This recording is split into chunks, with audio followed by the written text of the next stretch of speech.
Hello, everybody. Welcome back to Conduct Detrimental. It's been a minute. This is your co-host, Dan Worley. We're super excited to have you today. We have a great guest who's going to talk about the lawsuit that we've been referring to for a couple years as the one that could change college sports. It's very exciting. It just wrapped up trial. We're kind of in the waiting period. But before we get to that, Dan Wallach, the co-host, how you doing, buddy? Doing great, Dan. It's been a long time. This is long overdue for the resurfacing of Conduct Detrimental, and I think it's an appropriate way to, sort of come off of our hiatus with probably the biggest sports law trial of 2018. And we've got a great guest today. I'm really looking forward to digging in with the discussion of this case and then keeping the podcast going in perpetuity and never again having a 1 year plus hiatus. I'm surprised we weren't canceled. Yeah, we'll get into those reasons at a later date, but we had a lot going on our plates, so we're excited to get it back up and running, and we're hoping to be on a regular schedule. But anyway, enough of that. Let's get right to Andy Schwarz. We're super excited to have him. Andy is a partner at OSKR LLC, a consulting firm. He's not a lawyer, so he's way smarter than the rest of us. And he serves as an economics and damages expert for a number of civil cases, including ones in the sports space, and namely college sports space. He was an expert witness in the O'Bannon trial, for example, among others.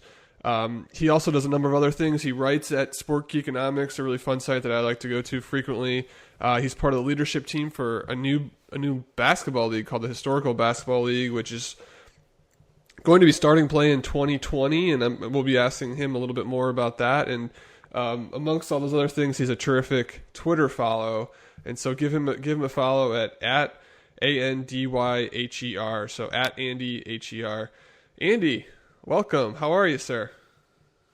I'm good. I have to correct you though. It's HRE. Holy Roman I am Emperor. Sorry. I wrote that and I read it wrong. Andy HRE. My apologies. What does the HRE stand for, Andy? Can you unwrap the mystery? What is HRE? It stands for Holy Roman Emperor, which is, it shows you how I think of myself. Well, you were definitely the king and Holy Roman Emperor of the Alston case. You've been embedded in the courtroom past several weeks following the trial, and we're really looking forward to finding out how this will play out and what happened. Well, thanks. I'm looking forward to talking about it as a little bit more than maybe I could during trial, though I apologize to everybody in advance that there's still, protective orders and things like that. So I'm going to be cagey. Yeah. Could you explain, are you serious? Is there a protective order that binds you or governs you in this case? Yes, there is. Much of the things that I know are still under seal. Only things that came out in open court or have been filed publicly with a redacted version, et cetera, are there. But yeah, we all had to sign a protective order, and there's like levels of double secret probation on it too. Like if it involved a TV network, I had to actually swear that they can own my children if I divulge it, things like that. Well, we'll just keep it between among the three of us. I mean, we won't tell anybody. Yeah, there we go. Okay. I think a good place to start is, Andy, can you just kind of set the backdrop of why this case is so important and really what it means in the bigger scheme of things? Sure. I think it's important because I think even though it's an antitrust case, what it really is about is the question as to whether or not college athletes that play in the revenue-producing sports have the same economic rights as the rest of the country. And so it's an antitrust case, but it has civil rights overtones because essentially the NCAA's argument is that even though generally speaking people have a right to seek compensation for their skills in a market free from collusion, that under the antitrust laws, under certain exceptions, things that are so important to the economy as a whole, you can override that individual right. And an example of that might be, your listeners would know, like the right to license music from a musician. There are certain exceptions where we recognize that collective right selling through BMI or ASCAP is so much more efficient than having to go out and get the rights from every single artist out there, that the potential for harm to competition is outweighed by the benefits of efficiency.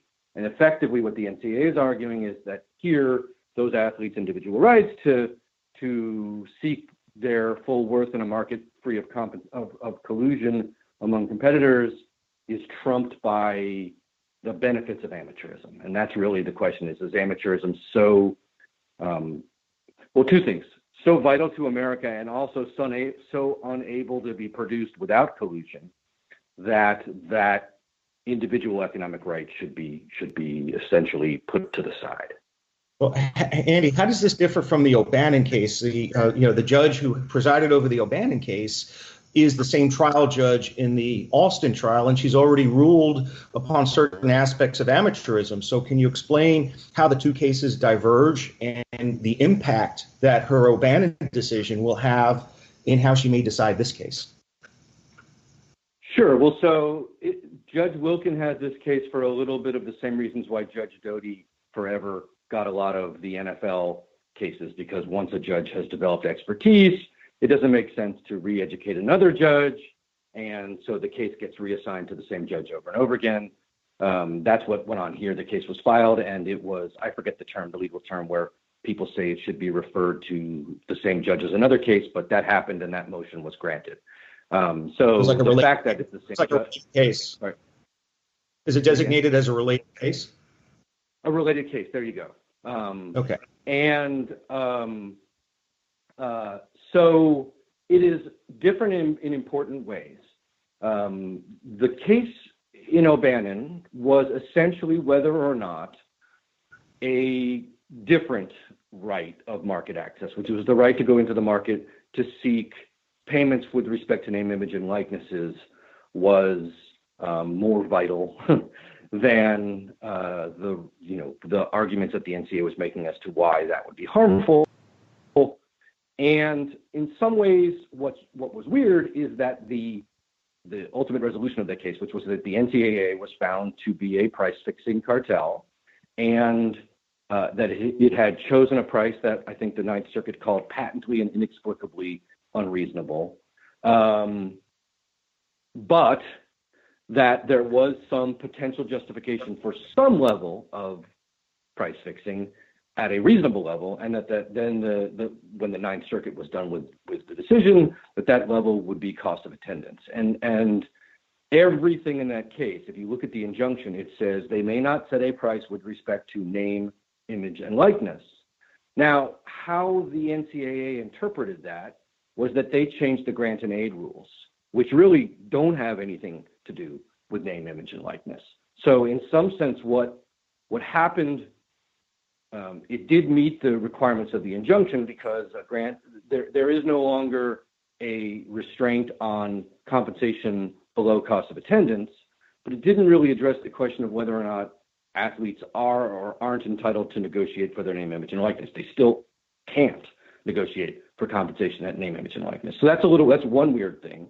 But then this case, which was filed before the rules changes that allowed athletes to receive their full cost of attendance, essentially said a different question, which is the exchange for services that a grant and aid represents, can that be price fixed? So it's a different question. Are my image rights price fixed versus are my services rights price fixed? And I think if you've represented a professional athlete, you can easily see how those are different legal questions, even though the NCAA defense for them is the same.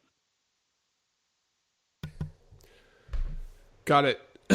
That's a helpful distinction. I think just to sort of go full circle, you talked a little bit about the NCAA's arguments. Can you just kind of give us the synopsis of what the athletes' arguments are in this case?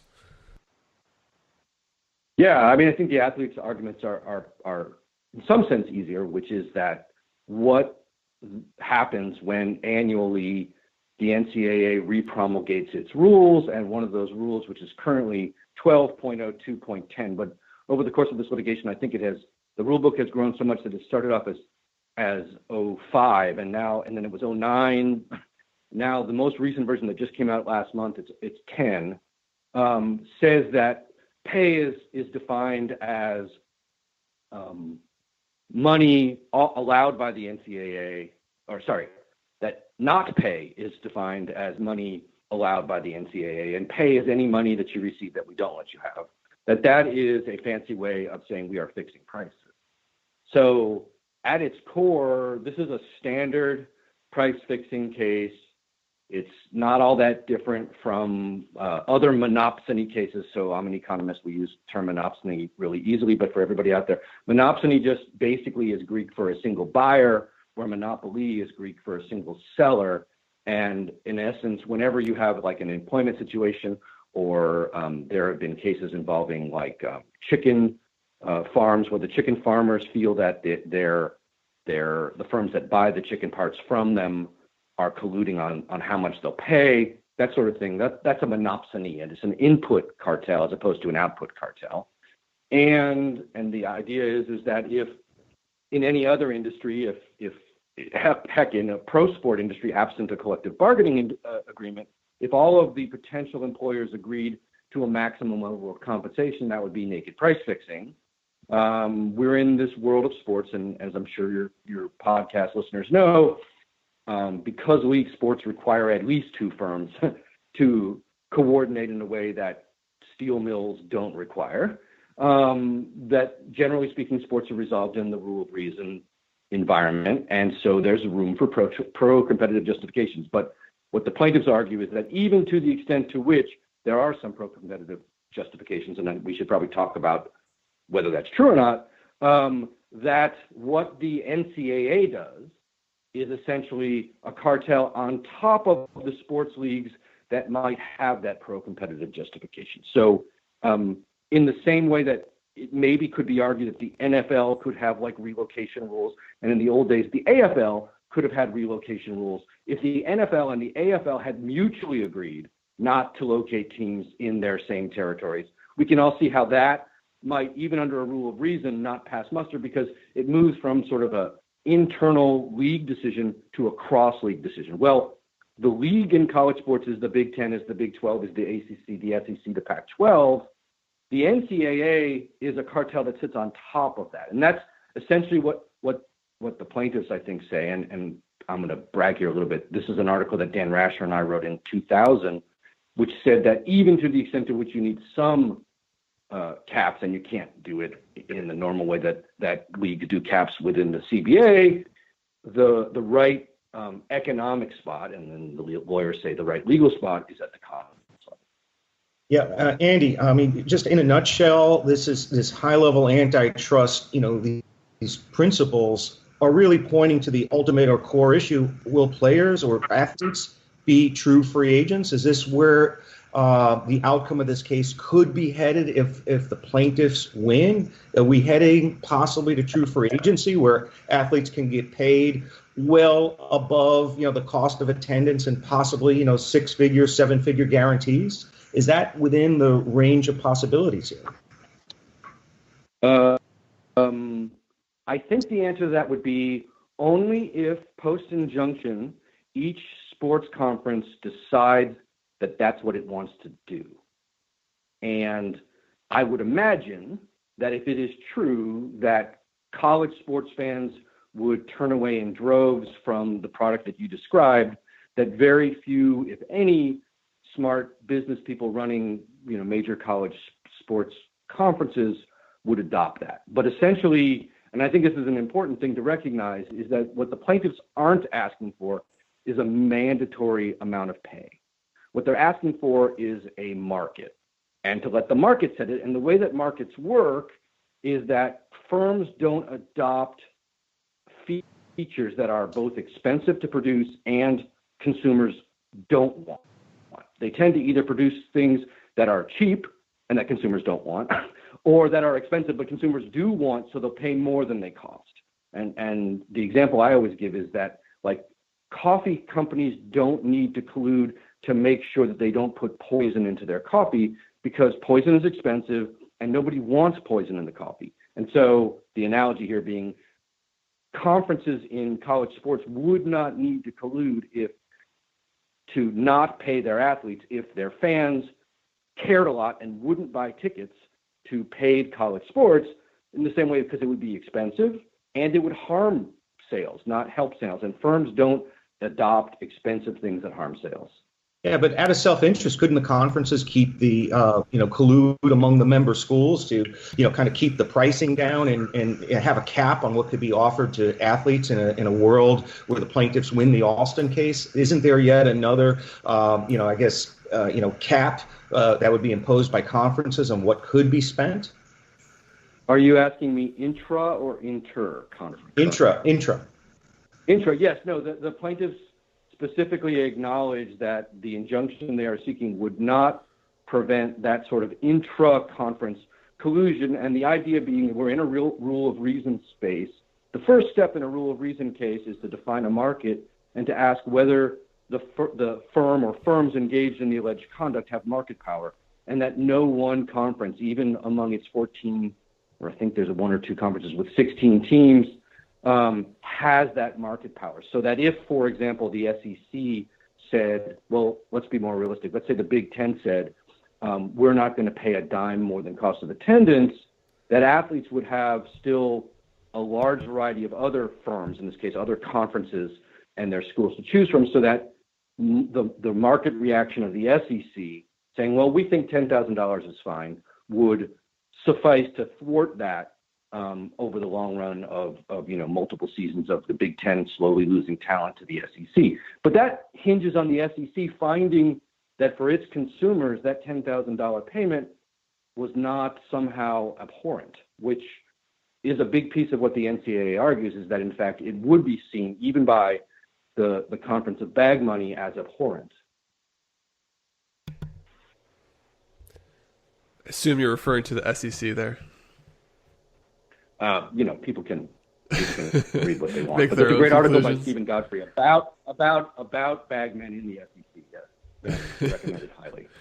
Well, Dan, we've set the stage for the issues in play here. I guess we should turn to the trial. I mean, it's been going on for quite a while, and concluded 3 days ago in Oakland.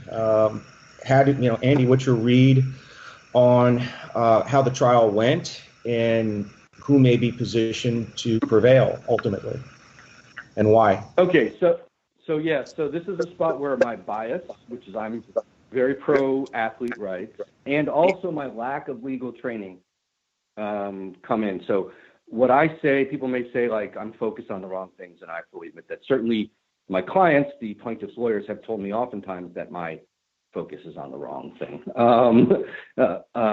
Right, so this is an important thing for everyone to recognize, is that, we had a summary judgment process. And in this course of the summary judgment process, the plaintiffs prevailed on their affirmative burden to prove anti-competitive harm. And I think everybody here knows that in an antitrust case, that basically the first step is the plaintiffs have to prove that the defendants have market power, that they exercise that market power in an anti-competitive in a market, and by exercise of that market power in a market, they caused anti-competitive harm.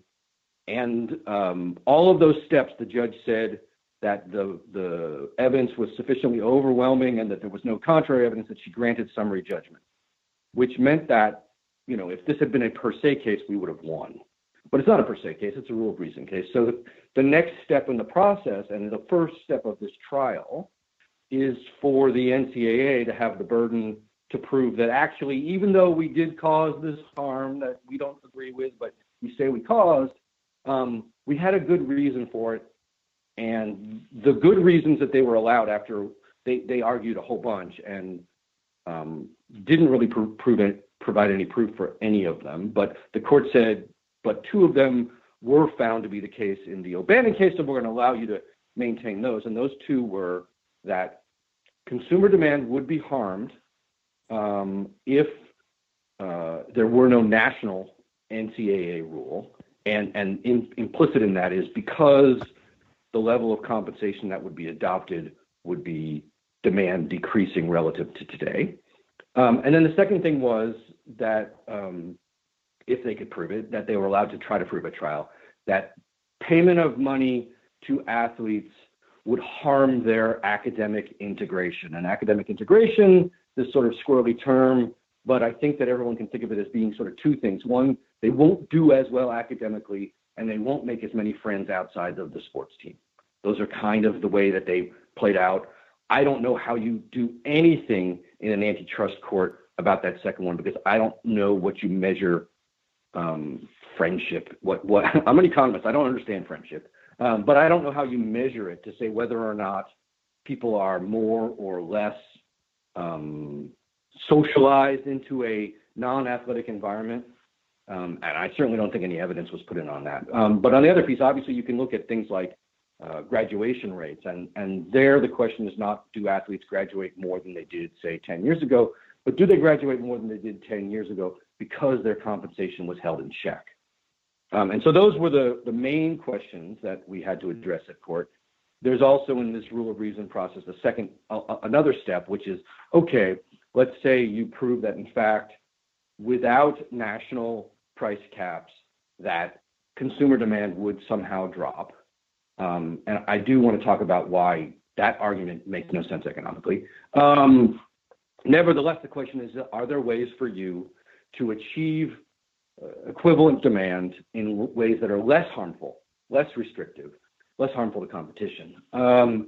And so that's where this idea that even if you do think you need a price cap, the national price cap is very harmful because there's no competition. Whereas if you had all 10 FBS and all 32 D1 basketball men's and women's conferences making their own competitive offer, they would all be operating in a market where they're aware consumer demand hinged on avoiding excess compensation, but they would all also have a competing tension to push right up to the appropriate line, because on the margin, if fans don't care, then putting more money into compensation is generally going to result in more revenue because people like quality. And so that's essentially what this case was. Are there reasons not to just stop right now and say stop price fixing because you have these pro-competitive justifications? And then even if you do have those, are there less restrictive ways like conference by conference decision making to achieve those pro-competitive benefits? Do you want me to keep talking about how I think it went? We'd love for you to, yeah. Yeah, big reveal. Who's going to win? Yeah. Oh, well, I don't know who's going to win.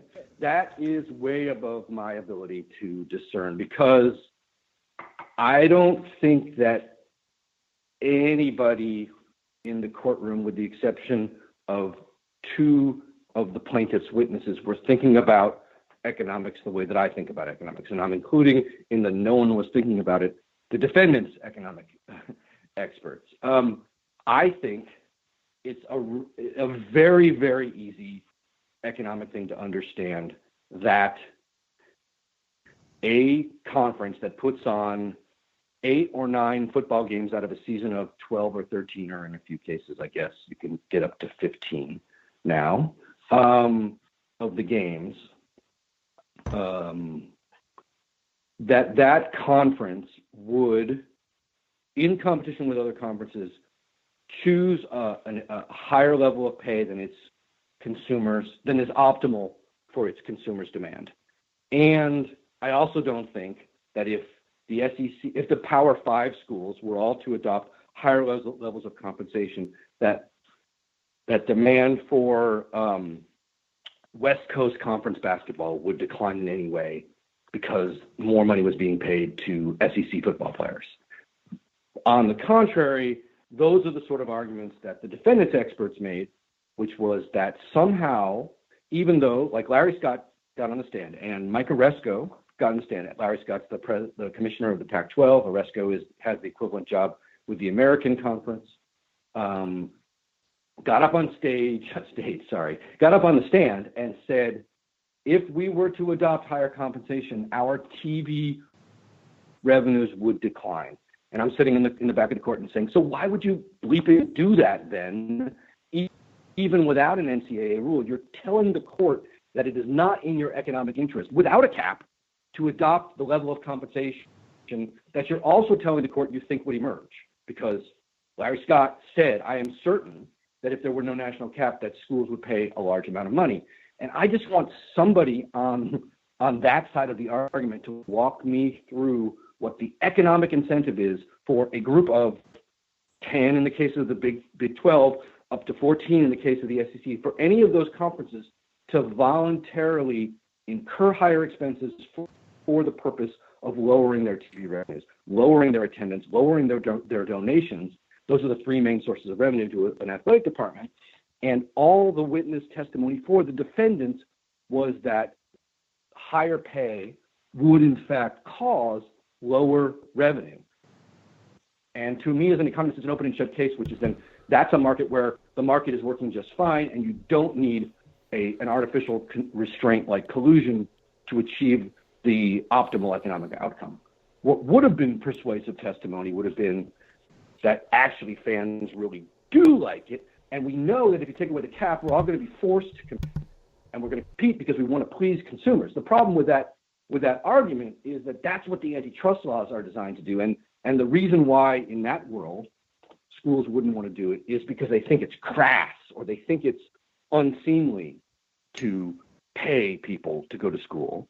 But that's a taste preference. That's not an economic justification that the antitrust laws recognize. So one of the cases that I like to point to is that there was a case about the three tenors. They're opera singers. Pavarotti is one of them, and I couldn't tell you the other two. And the record labels colluded to price their records very, very high because they said, we take the profits, the excess profits from that, and we produce more opera that nobody wants to buy. So we basically subsidize this unpopular opera, and so we have to collude. We have to overcharge people for a popular product in order to produce an unpopular product. And it was a very easy thing for an antitrust case to say, however valuable opera is to society, price fixing is not the way to achieve it. And if you can't go out into the marketplace and offer this low demand opera at a reasonable price, the market response is don't produce it, or produce it at a loss.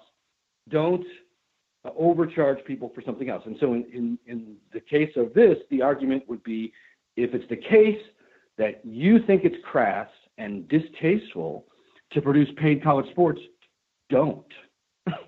And to the extent to which consumers go to other programs, like the University of Chicago in 1939, I think it was, said, we don't think college football is good for academia, and they stopped. That's the market response. The Ivy League in the 50s said, we don't think college scholarships, athletic scholarships are the way to go, and they stopped. And Ivy League football got less popular, and that's what markets are supposed to do. Markets are supposed to reward people for providing consumers with what they want and punish them for not doing it. And Chick-fil-A does not open on Sundays. And I think that's great. But if Chick-fil-A came in and said, no other chicken restaurant can operate on Sunday either, because otherwise we would have to violate our principles, that would be a gross violation of the antitrust laws. And that's sort of, I got a little passionate there, but that's what I think is the tension in the NCAA's argument, is that they want to argue essentially either, on the one hand, that there's this economic paradox that nobody on the consumer end wants this, but every firm or many firms would adopt a practice out of seeking more revenue to do something that nobody wants to and will pay less for. Or, on the other hand, to admit that it's not a paradox, and in fact, what the problem is that the cap is thwarting consumer demand for philosophical reasons and not for economic reasons. So I guess we're not going to get your prediction then. We're going to let that go, but that's okay, because I don't think, in the end of the day, we all know that this case is one that's certainly going to be appealed. And either outcome will be appealed, and then possibly, who knows, maybe we'll get another sports law SCOTUS case in the next few years here after the appeals process plays out. But let me ask you this. Let me put you... Hey, yeah, go ahead. I'm sorry. I have a question for you guys.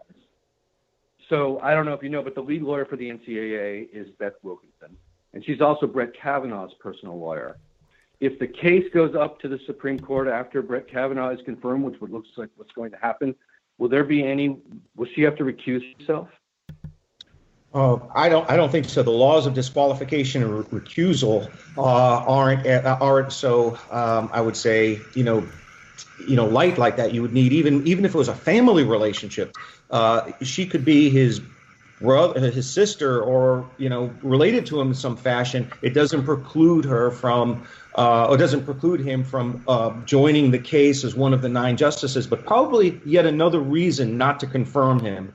But no. Well, yeah, but I think the fix is in, and I think the fix is in on if we ever get to the NCAA case too, because even though the arguments that I'm making here are very Robert Bork conservative economic arguments in the sense of they come out of the Chicago school, they believe in free enterprise, et cetera, et cetera. It's amazing how Republicans dislike the idea of athletes earning their market value. If you go and look at the Senate testimony or the House, where in 2014 when the question of whether athletes should be, have more economic power, and it was in the context of a union, so I can see why the Republicans didn't like it. But just even the general idea of athletes being judged by a standard of earn what you're worth, which is what I think the sort of entrepreneurial view of the world is, was just like from another planet for them. And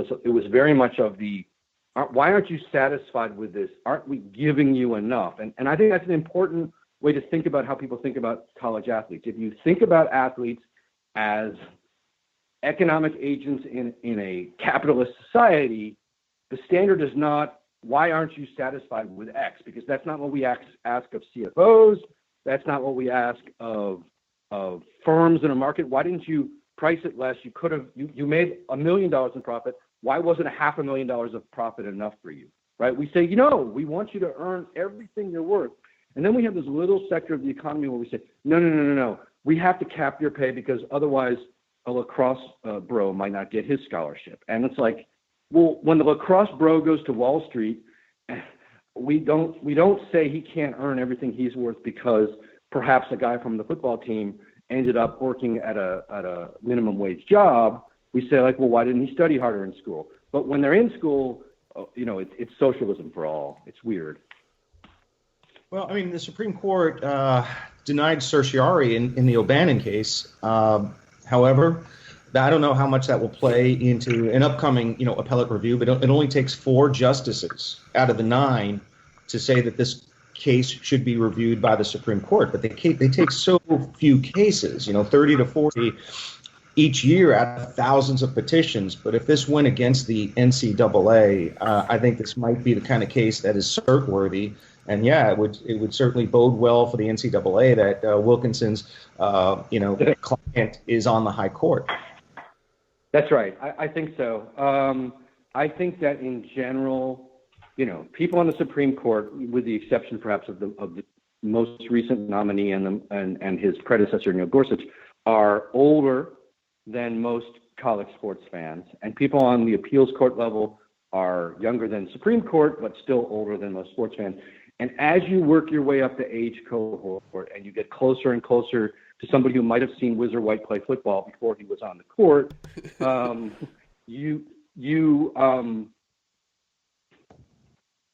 it is harder, in my view, to get people to think about college athletes as humans and as adults and as economic agents, and instead they're thought of as, at a minimum, like children. And I could say worse. A lot of times I think about the difference between an equestrian and a horse in the producing of horse racing and the standards that we use for the equestrian's income and the horse's income.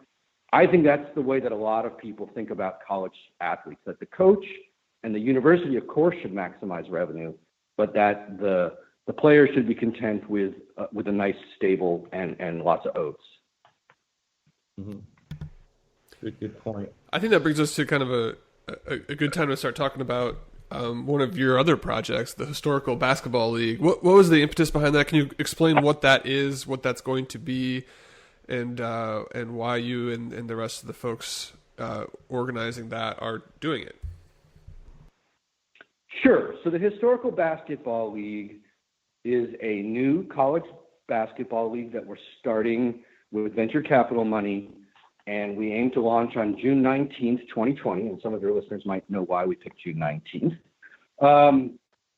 And the idea here is that what we think drives the demand for college sports in general and college basketball in particular is that it's high quality basketball played by college students.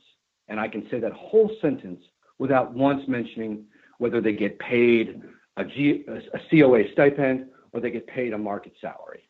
In our case, the HBL, the league itself, is going to be the employer of every athlete on one of our teams, and we're going to pay a salary for a summer job comparable to what the best salaries for summer work in Silicon Valley are. So $50,000 to $100,000. That's what a Google person can make if they are really, really sought after, and there's competition among the firms in Silicon Valley to pay them for their summer of work. Obviously on the theory that Google wants them to come back, or whichever firm it is wants them to come back, but that's a nice summer pay job. And that during the school year, our athletes are going to be attending school full time. They're probably going to be working out. They're probably going to be practicing. They might even be working with personal trainers, the sort of things that athletes sometimes do when they're done with their NCAA eligibility. Starting in May, they'll have team practices. So if they go to a school that has, like I went to a school that didn't end until the second week of June, there might be a little bit of overlap there, but there won't be any travel until June 19th when the season starts. We think that means that when they're students, they will be much more of a student than the current NCAA model, which requires athletes oftentimes to miss class from like Wednesday onward if they're traveling to 2 road games. But that when they are athletes and when they're playing their sport, they're college students, but they're not missing the college student experience. They're at their summer job, just like probably you and me. I know I had a summer job where I wasn't on campus that often. And that's basically it. We're working to figure out where our teams are going to play in the course of raising money. We're trying very hard to pick cities where there's a reasonable concentration of athletes who went to, of adults who went to and athletes who go to historically Black colleges and universities. Those are known as HBCUs. Originally, our plan was to focus entirely on HBCUs. Our investors have convinced us that being not in California, as an example, where there are no HBCUs for historical reasons, because California never had legal segregation against African Americans, doesn't make sense. We want to have an Oakland team, for example. And so it's not going to be exclusively based on HBCUs. Instead, each city is going to have a team, and the athletes who play for that team in that city are going to go to schools in that area. Everyone has to be a full-time college student. The league is paying for their 5-year scholarship. The league is also paying them for their summer work. And in essence, what we see this is a market test of the proposition as to whether or not what drives interest in college basketball is good basketball players playing each other, against other college basketball players, or whether sort of the capped pay and forced poverty, these guys aren't allowed to earn money, is what drives demand, which is essentially the NCAA argument. Yeah. Well, do you have any TV deals lined up, or do you anticipate having, rights fees and interest from, television, radio, and, streaming distribution? Yeah. For sure. We on our board, we have a Hulu executive. That we also have a person from Google. That doesn't mean that one of those two alternative distribution methods are going to be what we choose, but we see the market in 10 years being primarily a streaming market, and we're just going to get there right away and avoid the sort of the disruptive changes that are going on, where, like when Conference USA kind of went to a mostly streaming model, it was very disruptive to their revenue streams. We're going to start there, and we're going to, so that's, yeah, unless tomorrow NBC calls me up and says we want to put you on over-the-air television, almost certainly we're going to be streaming. No, we don't have that partner yet. Similarly, we are in negotiations with shoe companies. Here's an example of how we're different from the NCAA. Our athletes own their own shoe rights. and we have no problem with them commercializing their shoe rights. The league is going to own the remainder of the apparel rights. So there's going to be an official apparel provider that provides our uniforms. But what we're hoping to do is to work with our athletes to help them, if they decide that when they're 16 that they want to play for the HBL when they finish high school, they can begin commercializing their image on YouTube. They can begin getting a deal with any of the major shoe companies, and advertising. You know, there is a market out there that I think we can all imagine that people would want to buy the shoes worn by next year's great freshman. And for him or her, if it's women's basketball, to be advertising those in high school. And we want to work to get that coordination. So we're in discussions with apparel companies. What we would like to avoid is having there be a single shoe for the league. We think that in the same way that the NBA is able to own a lot of its sponsorship rights, but through the collective bargaining process, the athletes own their feet. We think that's the right way to get to, right place to get to. And so that's part of the negotiation, is figuring out a way to do it. I do think that whichever shoe company we end up working with is going to have a leg up on the others, only because they'll be in. You know, they will have acknowledged that this is another way to produce college sports. And so let's just hypothetically assume that there's a shoe company that's like, we'll call it shoe company N, shoe company A, shoe company P, and shoe company U, right? So if P chooses us, it might be harder for N and A to work with their existing amateur partners and be like, yeah, we're helping the HBL outbid you for talent. So you could see a market in which the league partner becomes the dominant endorsement partner of the athletes, but that would be their choice, not ours. Yeah, Andy, as a sports betting guy, I've been writing about sports betting legalization for a few years, and we take note that the NCAA is opposed to the expansion of legal sports betting. Does the Historical Basketball League envision a scenario in which betting on the games themselves and on the in-play aspects of the games is something you would like to see happen, and whether players might participate in some of the upside through, rights of publicity under state law? Do you envision betting? I mean, that's the major question I have. I like to pride myself on having thought about a lot of things. I have not personally thought about that. So I will have to ask Ricky Vellante, who's our CEO, what we think about it. I can tell you that personally, as opposed to the HBL, I think that if a league is getting a cut of the gambling revenues through some sort of fee, that almost certainly that would, if you have a collective bargaining agreement, that seems like that would be the sort of thing that would be collective bargained. And by the way, that is our long-term goal. We talked to people in the Department of Labor, and basically you can't, it turns out, pre-form a union before you have employees. So our first season, we're going to be doing our best to provide compensation that we think would have resulted from a CBA, and then we're hoping that our labor force unionizes, and then we can negotiate that through a CBA. So I know that in the long run, that question would be something that we would think is ripe for collective bargaining. In the short run, I would think that to the extent to which HBL gets a fee, that we would split that sort of the same way we envision splitting lots of other revenue. Yeah, Dan, do you have a final question for Andy? He has other commitments, and I think we have a few more minutes. Dan, you have anything? Yeah, no, I don't actually. I just wanted to say thank you. From what I've heard, it sounds like Judge Wilkin will probably rule at some point this year, but probably later this year. And so, we'd love to have you back on as soon as that hits, because you're obviously in the weeds here and understand these economic issues better than any of us lawyers could ever hope to.